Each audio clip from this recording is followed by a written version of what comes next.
প্রায় এক সপ্তাহ আটকে রাখার পর বৃহস্পতিবার ছেড়ে দেওয়া হয় 6 কোটা সমন্বয়ককে। ওই দিন দুপুর 1:30টার দিকে তাদেরকে পরিবারের কাছে হস্তান্তর করা হয়। তবে মুক্তির পর থেকেই শুরু হয় নানা আলোচনা, বেরিয়ে আসতে থাকে চাঞ্চল্যকর সব তথ্য।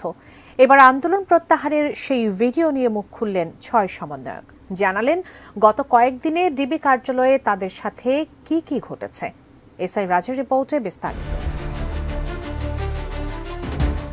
গত ২৮ জুলাই ঢাকা মহানগর পুলিশের গোয়েন্দা কার্যালয়ে হেফাজতে থাকা অবস্থায় কোটা সংস্কার আন্দোলনের কর্মসূচি প্রত্যাহারের ঘোষণা দেয় 6 সমন্বয়ক। তখন অভিযোগ ওঠে, পুলিশের বন্দুকের নলের সামনে কর্মসূচি প্রত্যাহারের ভিডিও স্টেটমেন্ট দিতে বাধ্য হয়েছে তারা।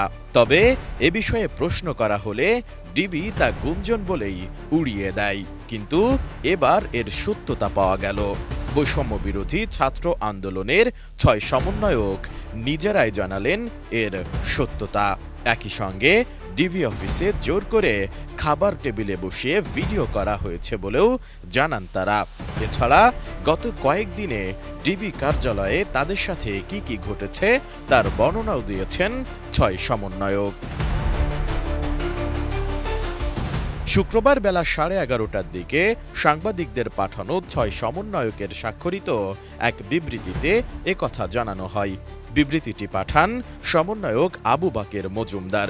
এতে আরও স্বাক্ষর করেন নাহিদ ইসলাম, সার্জিস আলম, হাসনাত আবদুল্লাহ, আসিফ মাহমুদ, নুসরাত তাবাসসুম। বিবৃতিতে তারা বলেন, গত ২৬ জুলাই ঢাকার গণস্বাস্থ্য নগর হাসপাতাল থেকে বৈষম্য বিরোধী ছাত্র আন্দোলনের ৩ সমন্বয়ক মোহাম্মদ নাহিদ ইসলাম, আসিফ মাহমুদ ও আবু বাকের মজুমদারকে জোরপূর্বক মিন্টো রোডের ডিবি অফিসে তুলে নিয়ে আসা হয়। মোহাম্মদ নাহিদ ও আসিফ মাহমুদ চিকিৎসাধীন ছিলেন। ২৭ জুলাই সার্জিস আলম ও হাসনাত আবদুল্লাহকে সায়েন্স ল্যাব থেকে এবং ২৮ জুলাই ভোর রাতে নুসরাত তাবাসসুমকে বাসা থেকে জোরপূর্বক ডিবি অফিসে নিয়ে আসা হয়।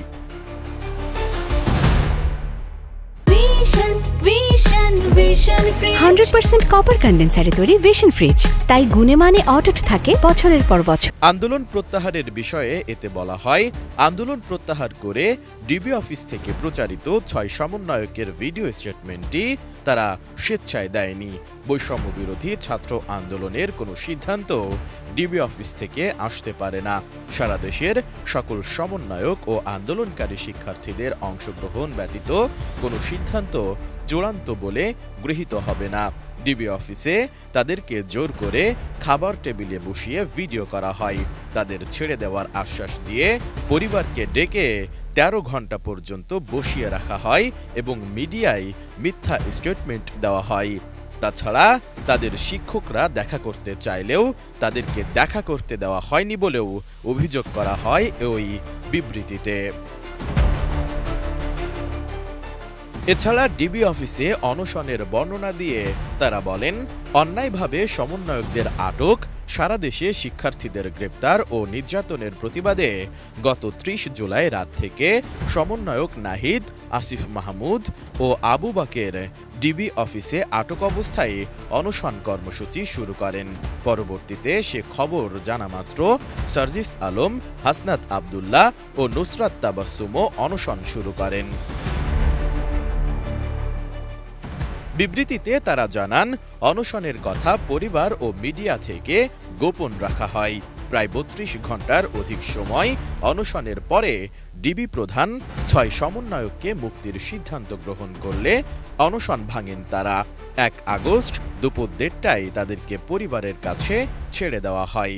এছাড়া গত ৭ দিন ডিবি অফিসে তাদের ও তাদের পরিবারের সাথে নানা হয়রানি, নির্যাতন ও নাটক মঞ্চস্থ করার প্রতিবাদে তীব্র নিন্দা ও প্রতিবাদ জানানো হয় ওই বিবৃতিতে। এসআই রাজ, এটিএন নিউজ।